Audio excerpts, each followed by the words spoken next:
42% reservation సాధనే ధ్యేయంగా BC ఐకాస ఒక్కరోజు బంద్కు పిలుపునివ్వడంతో గణపురం మండలంలోని ప్రభుత్వ ప్రైవేటు పాఠశాలలు కళాశాలలు అదేవిధంగా వ్యాపార వాణిజ్య సముదాయాలు సంపూర్ణమైన మద్దతు తెలుపుతూ బంద్ను పాటించాయి.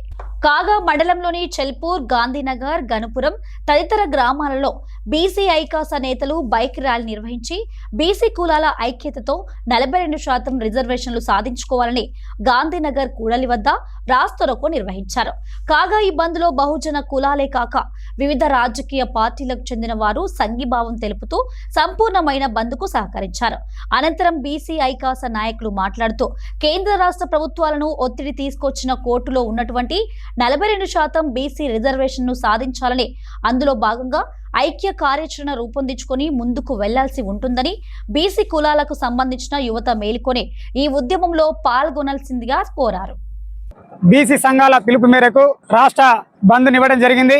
ఇది తెలంగాణ రాష్ట్రంలో బీసీ సంఘాల ఒక పెద్ద విస్ఫోటనమైన ఐక్య కార్యాచరణగా మేము దీన్ని భావిస్తా ఉన్నాం. కొంతకాలంగా రాష్ట్ర ప్రభుత్వం బీసీలకు 42% రిజర్వేషన్ ఇస్తా అనే ప్రగల్భాలు పలికి దాంట్లో కొంత అటు ఇటుగా తప్పులు దొరకడం వల్ల కోర్టు దాన్ని స్టే ఇచ్చి ఆపేసింది. పూర్తిగా బీసీలను ఒక రకంగా దెబ్బతీయడమే దీనిలో భాగమని చెప్పి అనేక బీసీ సంఘాలు, బీసీ సామాజిక వర్గానికి చెందిన అనేక బీసీ కులాల వాళ్ళు ఇవాళ ఏకమై రాష్ట్ర ప్రభుత్వంలో మొత్తం తెలంగాణ రాష్ట్రం అంతా అనేక చోట్ల ఇవాళ బంద్ను సంపూర్ణంగా అందరి మద్దతుతోని, అందరి సహకారంతోని విజయవంతం చేయడం జరిగింది. పిలుపు మేరకు బీసీ కుల సంఘాల పిలుపు మేరకు బంద్ నిర్వహించడం జరిగింది. ఆ బంద్కు సహకరించినటువంటి ఎస్సీ, ఎస్టీ, బీసీ, మైనారిటీ సంఘాలన్నిటికీ ప్రత్యేక ధన్యవాదాలు తెలుపుకుంటున్నాను. ఈ బంద్ విజయవంతం చేసినందుకు తెలంగాణ సబ్బండ వర్ణానికి పేరు పేరున ధన్యవాదాలు తెలుపుకుంటూ రాబోయే రోజులలో ఇంకా ఈ ఉద్యమాన్ని ఏ స్థాయికైనా తీసుకుపోవడానికి బీసీ ప్రజలు ముందుకొస్తున్నారు. ఇప్పుడు సమాజంలో 62% ఉన్న బీసీలు 42% రిజర్వేషన్ ఇస్తే ఓర్చుకోలేని